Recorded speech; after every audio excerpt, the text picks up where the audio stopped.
is, and you hit the nail on the head. That's the operation of what? You were asking, what exactly is the issue Yeah, he resolved? right. Well, this is the basis to all of international lubricants. Right. And these two products, they both sell over 1 million bottles a year each. Now what, it all started in the beginning of 1972 when the Endangered Species Act came into effect. They outlawed the killing of whales. Right. Right. Wow. And that is a sperm whale tooth, a real tooth. Yeah. Wow. Wow. And That's amazing. I bought that in Russia, at St. Pete's. I wanted to buy 3 of them, but they wouldn't use my American Express card. I got mad, then I had to use cash, and I went back in. Wow. Now, to refresh everybody on what a sperm whale is, this is a sperm whale. It is the 3rd largest whale of the whale system. In actuality, I think they're the second or third, right in that line. They get to be 60 tons, and of the tonnage, 1/3 of it is oil. Now, the sperm whales have been hunted since they could actually get a skiff on them with a harpoon. And they used it in lamps, waxes, many, many different things. It is a liquid wax ester. This whale would dive over 1 mile to eat its desired prey, which are giant squids. And when they kill a whale, man had not ever seen a giant squid. In fact, just until recent years, Yeah. have they actually caught them. But they'd find 50-foot tentacles inside of these whales. Wow. 50 foot. That's We used 13 million pounds a year until 1972, and virtually all hydraulic and gear fluids. Hydraulic is a transmission oil. So you just need to remember what a transmission does. Now, the most complex of all fluids used are transmission oils. When sperm whale oil was used, approximately half of that 30 million tons, 15 million tons were used in automatic transmission fluids, approximately half. The other portion was used in hydraulic, gear fluids, anything where you're transferring power with liquid lubrication is the best way to describe it. And so it all deals with the science of tribology.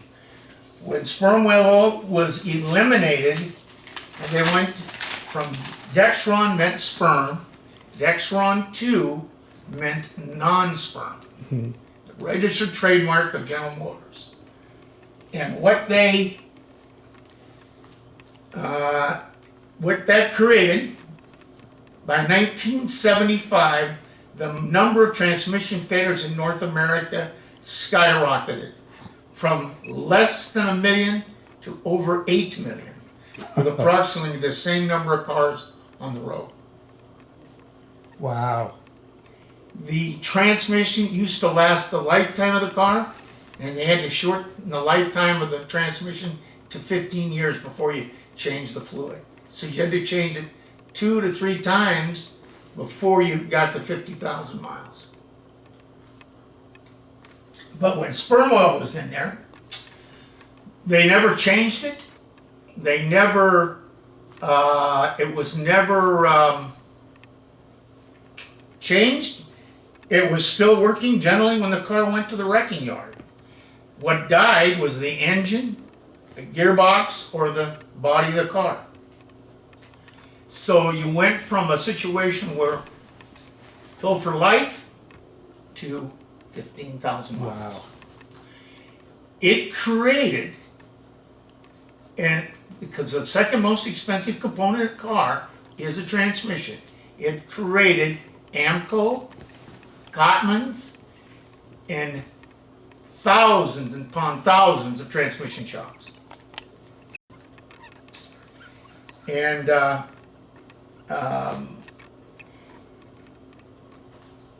they substituted tallow. Tallow or pig fat is the primary substitution that was done. But the bigger problem was when they had to balance. It went from 8 different components in the additive system to 16 different components. They literally doubled, where you didn't need a anti-foam agent because the ester retards foaming.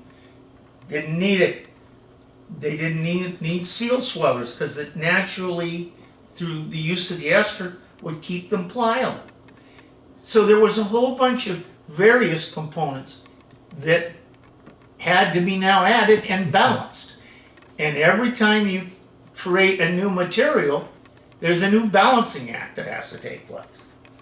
Some of the materials, like a polymethacrylate, which is what they call a viscosity index improver, is like a ball. The hotter a fluid gets, the more unwind that ball becomes. And what it's trying to do is keep the fluid at the same viscosity no matter how much temperature. But there's a breakage because it's not as stable as what sperm whale oil was. Sperm whale oil transfer oil out of the case.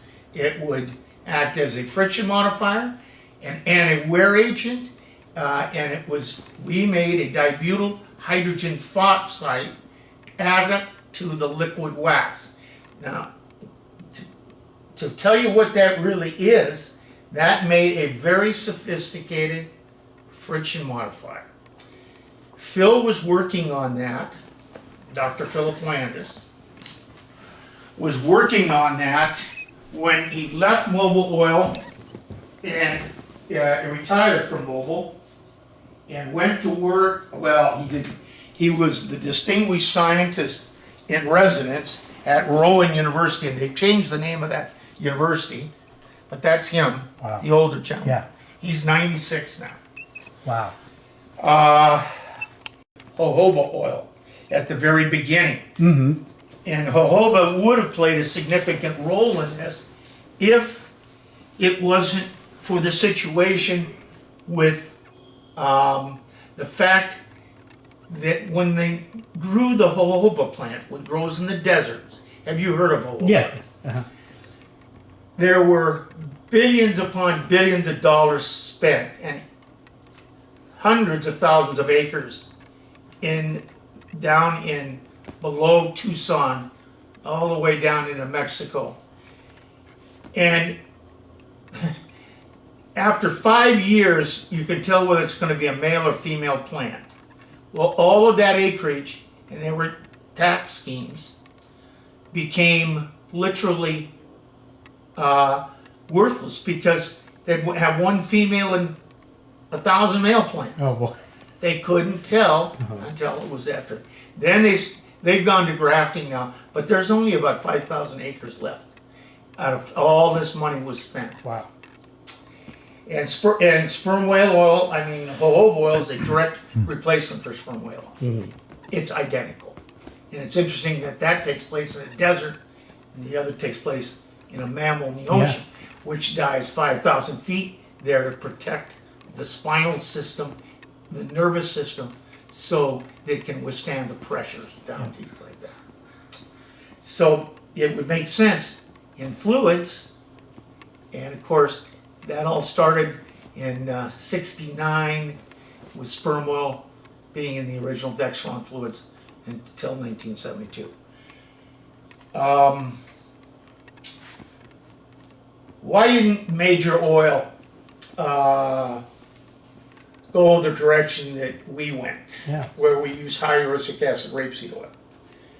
The reason they wouldn't is because they always use tallow.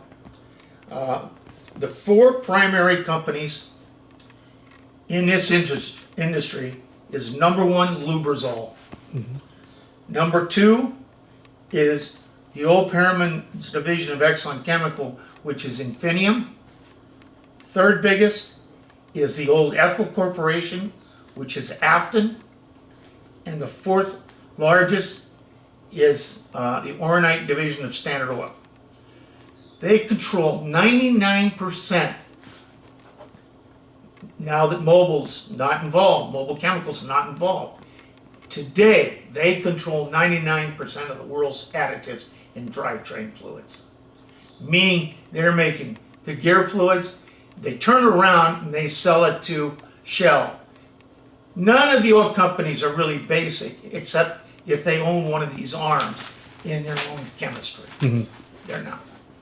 So, in the bottom of that situation,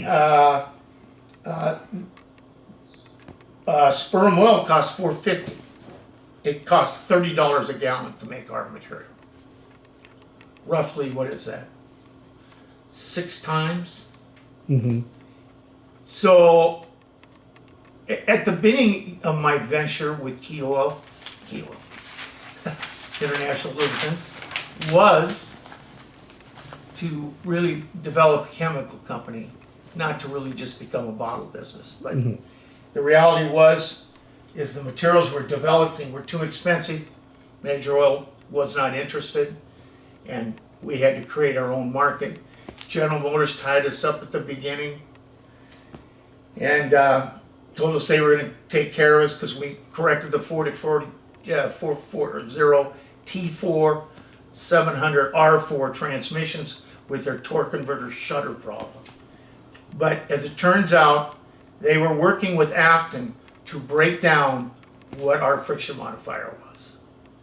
And they eventually did it with a gentleman by the name of Andy Pape, who worked for Phil Lannis at Mobil Oil. And they have offices right in General Motors. So once we discovered that this was not going to happen, we meanwhile had burned through some more money.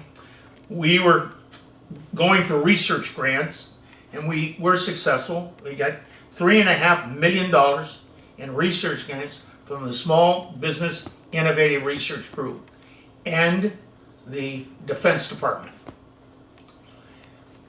Part of this work was to develop, further develop our esters and their derivatives.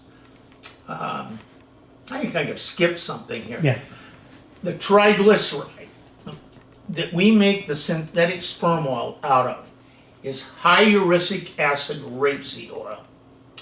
Now, rapeseed you would know as canola.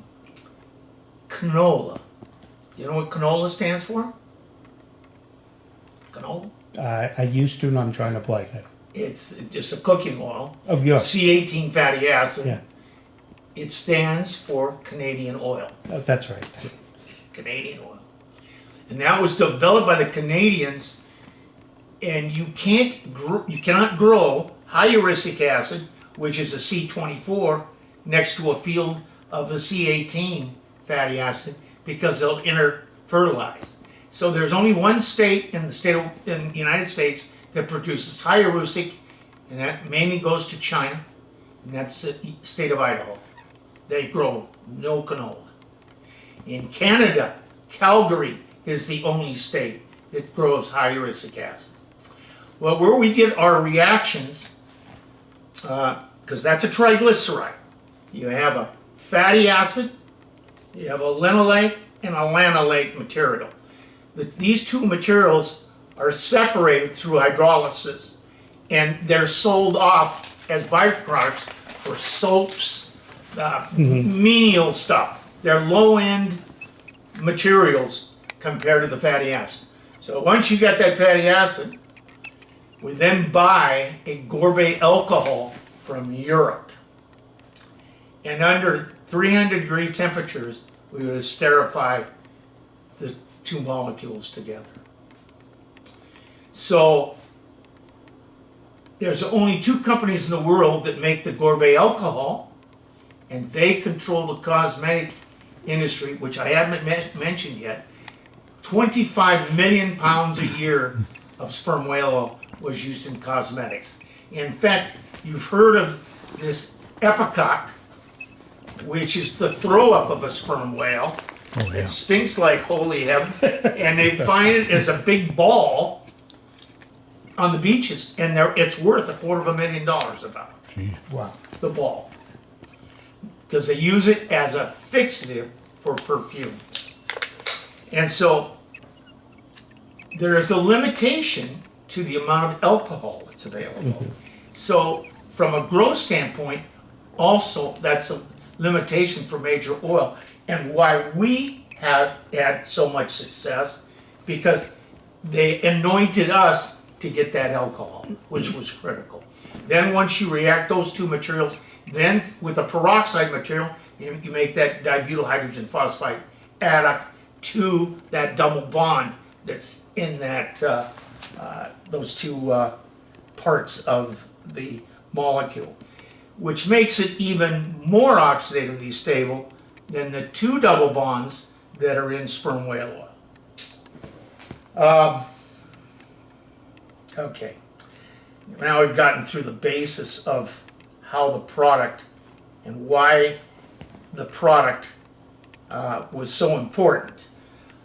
By the time we entered the market in 1989, my guess there was approximately 13 million transmission failures a year. That's the best guess I can make. And the first year, our sales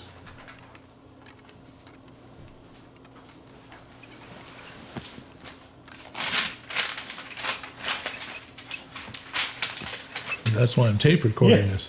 There's no way you can even understand how to write some of those words. But I can tell you where these breaks are, but I'm going to do it this way first. 2006. That is my sales. Wow. And that's something. That is really something. Wow. We grew every year for 18 years. In 2006, I was told that I had an enlarged heart. And the doctor said, if you keep working like you're working, I was working 7 days a week, and I'd fly at least 5 of those days. They call it a pilot's disease. Actually, pilots get this a lot, because man's not designed to fly like this. So in those 18 years, I flew 1.4 million miles with just United Airlines. Wow. Man, I went everywhere. And that's not including all the other airlines. Some places to get to, you have to take other airlines, because United didn't have it. And always I had to go through either Chicago, Denver, or Washington, D.C. Yeah. Those are your 3 hubs in those days. Remember, they controlled the in gates. Oh, The yeah. reason why I lived here, in 1981, I bought this house and redid the whole thing. And the reality is because I needed to be by the By airport. the airport, yeah. So that's why we ended up living here, and we've done several things to this house. I'll show you some things in a little bit. So in that period of time, the first 5 years, we just focused on the transmission industry. And then, first 7, 8 years, focused on the transmission industry. So the last 10, I worked on what they call general automotive. So the first distributor I got was Napa. The second distributor was O'Reilly's, and CarQuest in this category. And by 2006, worldwide, the last is foreign. Wow. We had set up all these distribution points from zero. Wow. What happened was, after this is, I call the March from Hell. We went, four of us, excuse me, from Bellingham, Washington, to San Diego, California. And we hit every transmission shop on the West Coast and gave them a red bob. That's how it all started. I had to do it quick because we were running out of money again. And of course, I raised money. We even had Saudis invested in ILI. I ended up with 73 stockholders that all made money out of this project. Now, the original investors were just about all University of Washington grads. Zates, predominantly, my fraternity brothers. So, that's where a lot of the original seed money came from.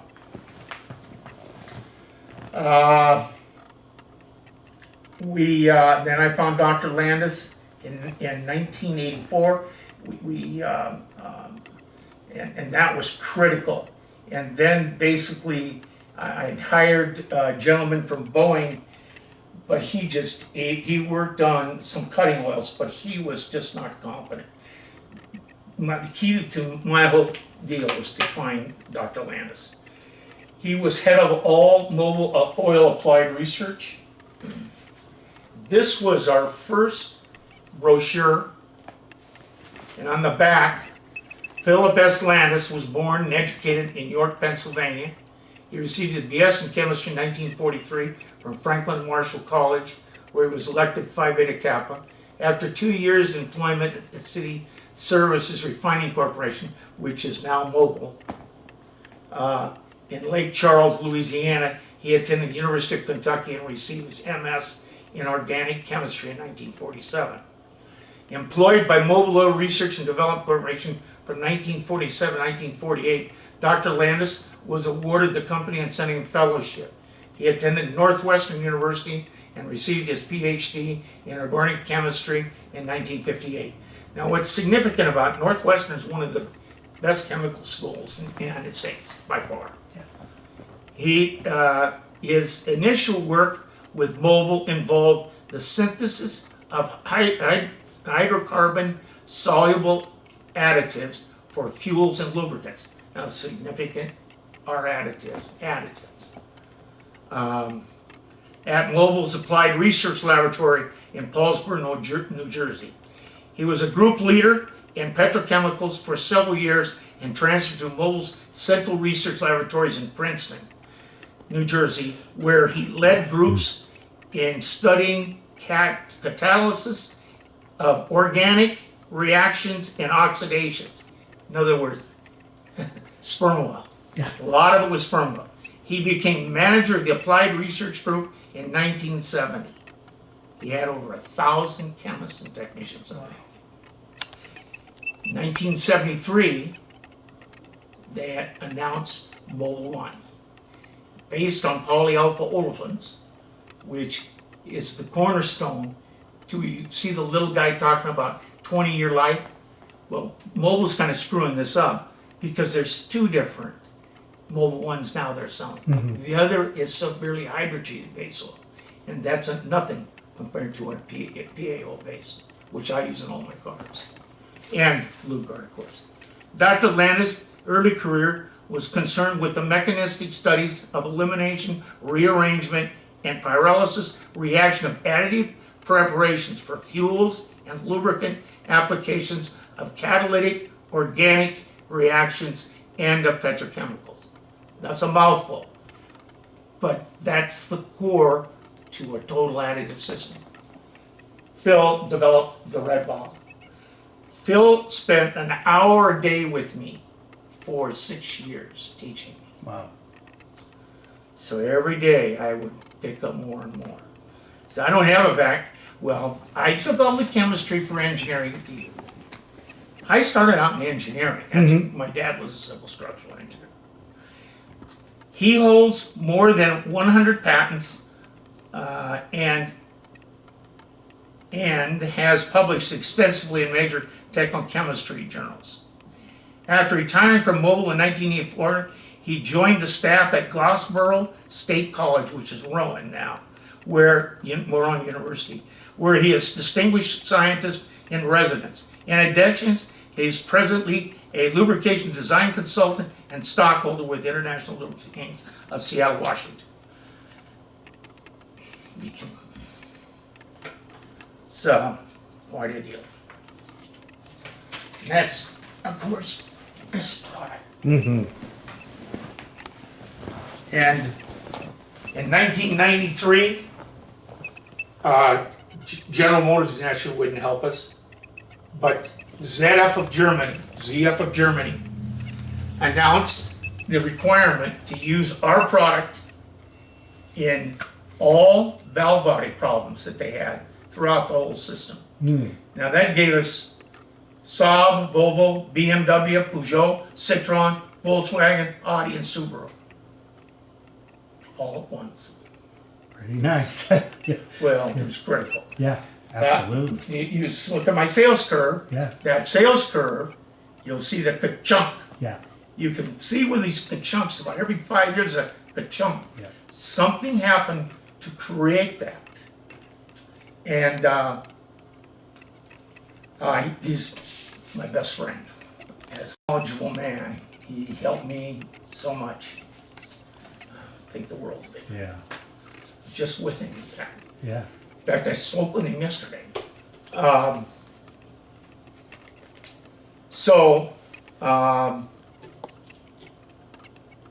And how I got to Phil, I guess. Do you want to know that? How I met him at the Brown's Palace for the American Chemical Society. He was the lead spokesman for the American Chemical Society at that meeting in Denver, Colorado. Oh, nice. So I told him my story, and he says, I'll help you. Oh, Didn't ask for a dime. wow. Talk about a wonderful man. Yeah.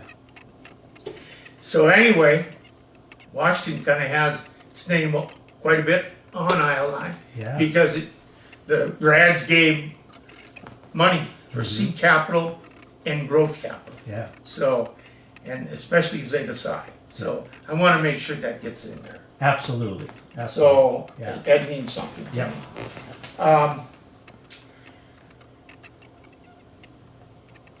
So after I don't know, I skipped probably a ton of stuff here. There's a couple things that I think you can take with you. Yeah. These are Okay. articles. There's what a sperm whale. You see a man standing there? Yeah. That's how big a sperm whale's mouth is. That's stunning. That's And there's the story, and that's the patents behind us that we developed, which is over 100 U.S. and foreign. There's the background of Dr. Landis, wonderful. all in one piece. Excellent. Yeah, if it's okay with you, I'd love Yeah, to borrow. I can photocopy it and I can get this back to Thank you. you. So, I appreciate that. And I gave your friend Yeah. a lot of stuff too. Great. I'd like him to come forward with that. I'll check. I'll call him as soon as I get back. You can have that. That's what. And what's good, another good one, see, that's done in 2006. Yeah. That is the year that, of course, I had to stop working so hard. Mm-hmm. And so I hired other salesmen. So what ended up happening is we never grew again. Mm-hmm. Nobody has their heart and soul in it like Yeah. someone who's invested everything they've got. And that's how we ended up when I sold it. Mm-hmm. I sold the end of 2011, 2012 actually. So there's, So I see. it flattened out. Yeah. Very interesting. Yeah, and he gave me enough knowledge that a friend of mine in 1993, we put more of the phosphorus compound in this, and this highly friction modified product actually went beyond the red bottle in sales Really? in the professional in the industry. So that was quite Phil taught me enough that I could become a formulator, Nice. or what they call a tribologist. Yeah. He's paid me some very kind words. Yeah, I can sure. So, out of all those years. Now, what I've got, also, this Gretchen, is, John Marmor. Gretchen Hi, Marmor. John. Hi, it's a real John, pleasure. Learn a lot about you. yeah. Real pleasure to Yeah, meet By the nice way, to meet you Thank too. you very kind. Oh, She's a big part. Yeah. She's done a lot with this company. Right on. She's worked with me hand in hand, so. This, what this has, this is just a catalog that we made up. But you can see how the man is. Yeah. This is the reactors that we actually make the esters in. Wow. And that's was done in Chicago at the time, in Skokie, at the Calgene plant. And it's not, there's two Calgenes. There's a Calgene pharmaceutical, and of course, here's a better picture of Yeah. a whale. Let me do that Wow. too. Oh, thank you. That helps you with, if you yeah. want to look something up there. Sure. Yeah, it's got quite a bit. Now, all these really red things that you see on this, these are product awards Oh, wow. voted on by the industry, the professional industry, by the Transmission Digest.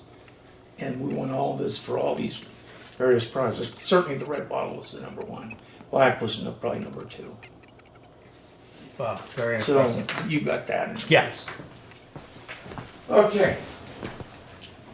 As we got bigger, of course, we attended many shows all over the world. We were doing shows, you can just tell by the distribution network, we were Yeah. everywhere. That's for sure. This is some pictures of our booths, and you'll see how large these bottles we made. Oh my I made bottles on turntables for marketing purposes. So I ended up graduating from Washington in business. But I have a lot of engineering Yeah. that I did for 2 or 3 years until I decided I wanted to be social chairman, have fun. So, you want to look at those pictures? Sure. It's kind of interesting. And this is easier, maybe easier. See the guy? Oh, yeah. Look how big Look at the this- size of that. And then look at And the that- picture, yeah, overhang. Oh, my goodness. And I had a 2-story booth in the back. It cost me $100,000 at the end. It cost $100,000. I'd have 10 people down there with me Yeah. every year. For each show, 100,000 for show. Show. That's SEMA and Apex. That is the biggest automotive show in North America. And then I have, in Germany, they have what they call Automechanica. That is the largest show in Europe. I have been in that show at least 6 times. I've traveled extensively all over Europe.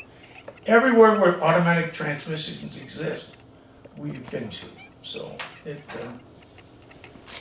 we ended up with thousands and thousands of points of distribution. These are some of the pictures. This is Sam Amello. If you've ever watched Shade Tree Mechanic on TV, Yeah. that is Sam. He looks real short on TV. Yes. He's really a big guy. He just has a guy, Brown, that works next to him. He's 6'8". Of Wow. course, that's me. And that's my head of sales, Ken Thomas. So Wow. that's some of the stuff. This is really interesting. My dad was an organic chemist. Was he really? Yeah. He started in industry and then he went into academia. So a lot of things you're mentioning, I've heard. Well, it's really interesting because we were in we had over $2.5 million worth of equipment in the research lab in Seattle. I bet. And show you a picture. Oh, you've got that on the front cover of the one I gave you. Okay. You can see the lab. We had Oh, two yeah. venting systems. Uh-huh. We had autoclaves. Wow. What an autoclave is a miniature reactor. And we could go up to 1,200 pounds per square inch, which is like a bomb. Yeah, If you do something wrong, you can blow the place up. Yeah. So our lab had a multi-spec, had 4-bolt EP. It had, we had as much equipment as really what a Lubrizol had by 1/10. In other words, they'd have 10 times the stands, but we had 1 stand of each of the things they had, which was, and we did a lot of research at Southwest Research Institute, because that's where you get your approvals. Yeah. So, I did not know where he wanted to go from here.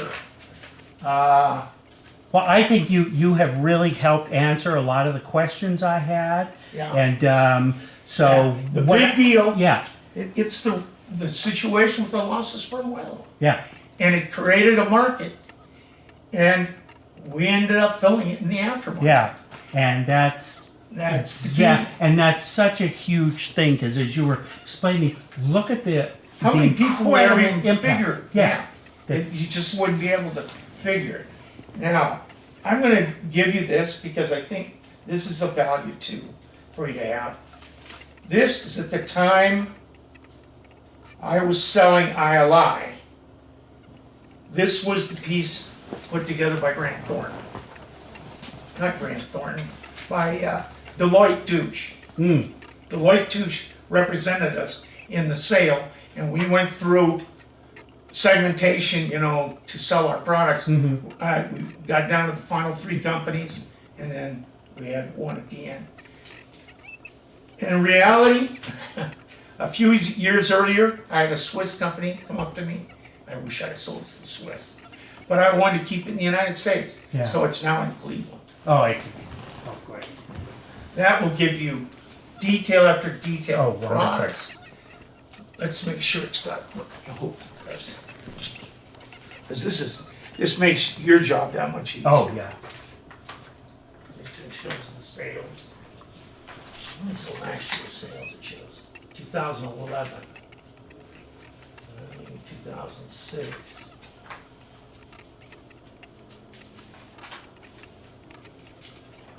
Yeah, this has got it. See, Oh, that's lubegard, Perfect. here we won, there's a magazine called, it's called Society of Tribologists and Lubrication Engineers. It's a society, Yeah. and we won the top award. Wow. That's Big time. For a little company coming out of Seattle.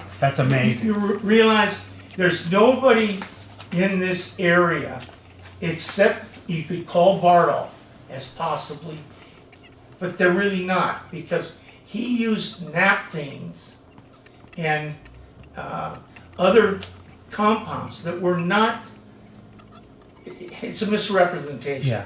It's a true snake oil. Ours is real. Theirs was a snake. Yeah. So Yeah. it's kind of what it is.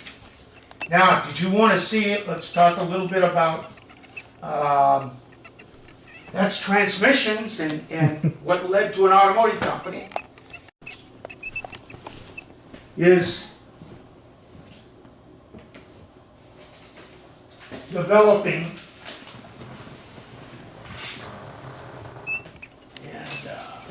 I don't want to do this. I'm going to use this one. You can actually have this. This happens to be the house, the first house. Oh, There's over a there. development. Yeah. Why don't we come right out here? It's just so nice outside. Oh, yeah. How's your knee doing, by the way? Bothering me again. I'm trying to sleep. It's my right knee, but it's this damn. It's just like everybody. We're getting older. It's arthritis. I'm happy. All my friends. Sucks. My friends have hips, knees, and they're artificial. But that's the site. That.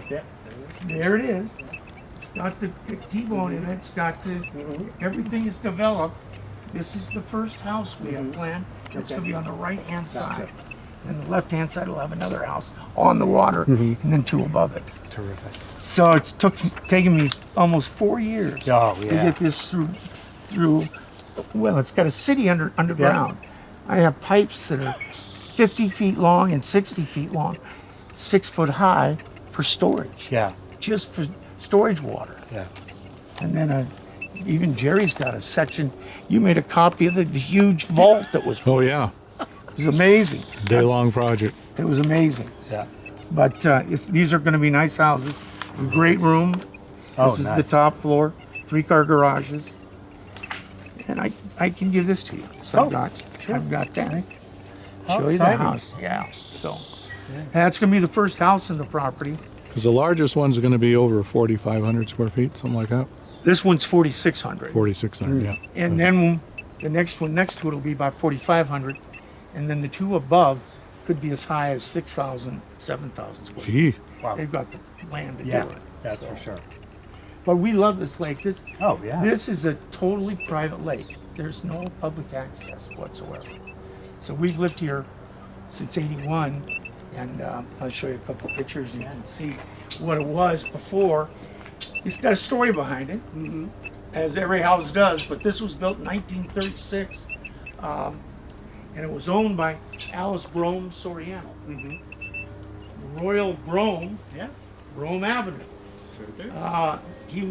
She was his only daughter. She died of cancer in the house. So we bought it from the family. But she was married to Soriano, Dewey Soriano, who the Seattle Pilots became the Milwaukee Brewers. Yeah, So it's a history. Yeah. It's a history. So that's the story, and that's Wow. and also how to friend, work on this game. and also friends of Jack Miller at Husky Deli. Let's see. Well, I want to give you this. This is another friend of mine. Oh, He's a quiet man. Yeah. He died on the operating table in Washington. Heart operation, 8 hours. But he was a PGA professional golfer. I wanted to make sure we get his name Oh, absolutely. in as a Husky grad. Yep.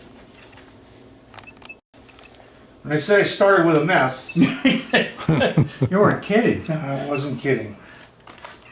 She just didn't have the money to keep Yeah, the place of up. course. Once he divorced her, see, he divorced her. I'm trying to find as you look through the other pictures, you see how kind of a crazy mess this place was. But I can't seem to spot the original starting point. In fact, that's a picture of my dad.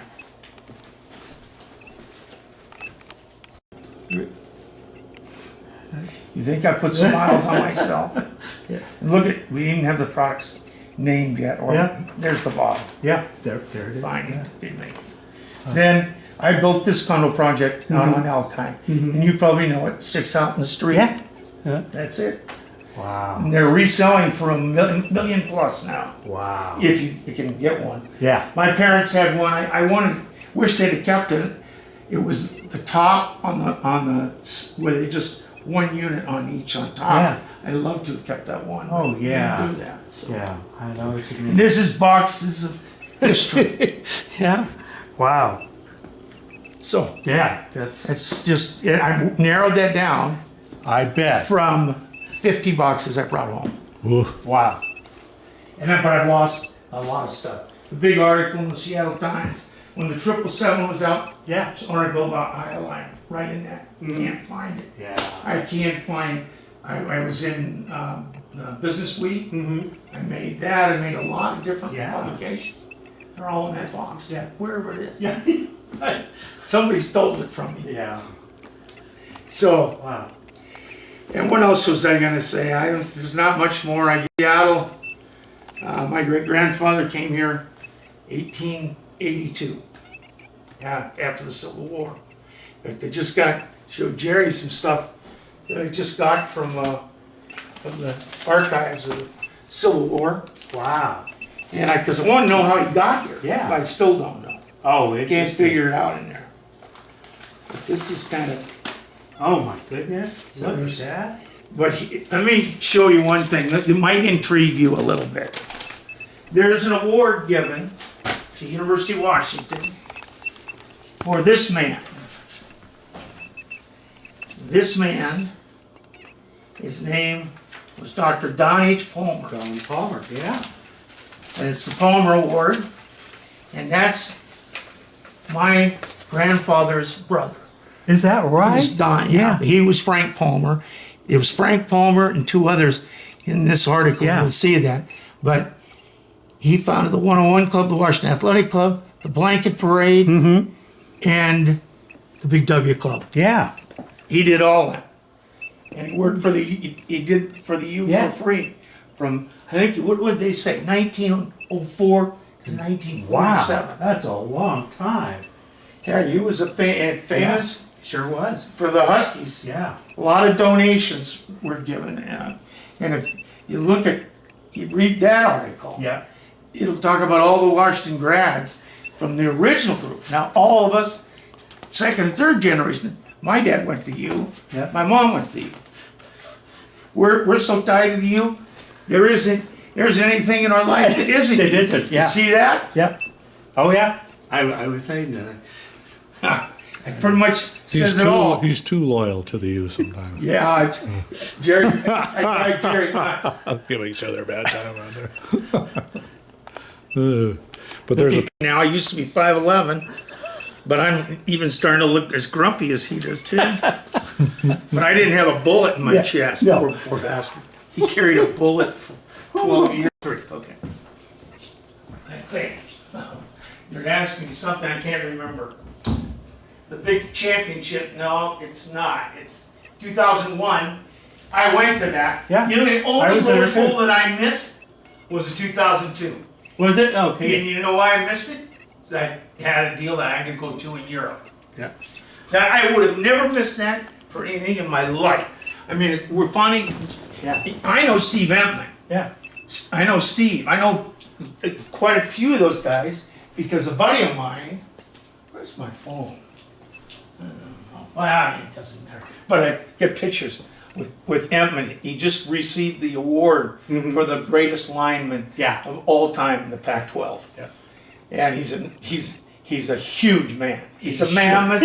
Have you met him? Yes, I have. Yeah. He's mammoth. mutant. When he stands next to Dave Hoffman, the Yeah. linebacker, Yeah. look, he looks like a little kid. And then next to him, if you get Lincoln Kennedy, Yeah. geez, he's even Yeah. bigger. Yeah. But Edmonds is huge mammoth. Yeah. #1 draft pick. Yeah. Yeah.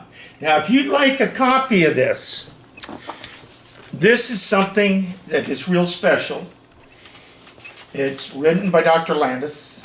It talks about fluids. If you ever want to know anything about automatic transmission fluids, Jerry probably already told you what he did for his car, but oh yeah. saved a new transmission. Yeah. But it's got so much. You're not going to want to talk about Yeah. Newton meters and static and dynamic torque. You're not Yeah. going to want to talk. No, not That's not. But to come out of the future, in my opinion, I really do believe that eventually vegetable oils, when they're finely refined in certain things, we made a viscosity index improver and it works. And the reality is the patent's now open for everyone. And we made the friction modifier. But there's even more that can be done with those materials. Yeah. But it takes young men Yeah. who want to study this. And this is the university that is into this is Penn State. They have a degree in tribology as a bachelor's degree, but no other university in the United States has it.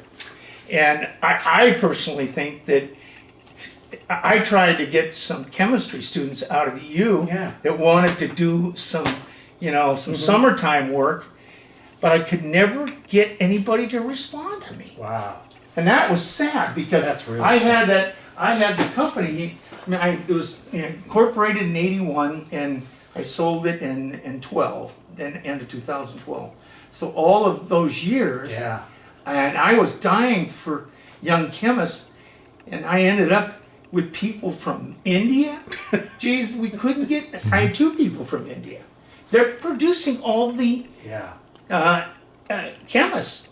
It seems like nobody wants to take these courses anymore. Yeah. And I'll tell you, if you ever talk to Phil, if you want to talk to him, this is one of his big gripes. He says kids are not getting exposure right anymore, and they're cutting back on them. Yeah. It's too bad. Yeah. It's I mean, we used to have the great engineers. Yeah. My dad loved his engineering. I mean, he got up at 5 in the morning working for the Corps of Army Engineers, and they did a lot of building, man. A lot of building over the years. Yeah. Yeah. Yeah, So- that's for sure. Much. Oh, Let me I didn't come do over. anything. I really appreciate it. So I'm gonna take all the this stuff, work, and so give me a couple weeks to because we're, like I said, in the midst of trying to get a magazine out the door and You all got it. that. You're And busy. Once we get that, then I want to sit down, go through this, You and start bet. drafting things and checking. Not and a so problem. forth. And then I'll when I have it in the shape I think is worth sharing, I'll provide it to you, and we'll see what we need Yeah. to make adjustments Okay. and get going from there. That's wonderful. Well, thank you very much. Yeah, I think. And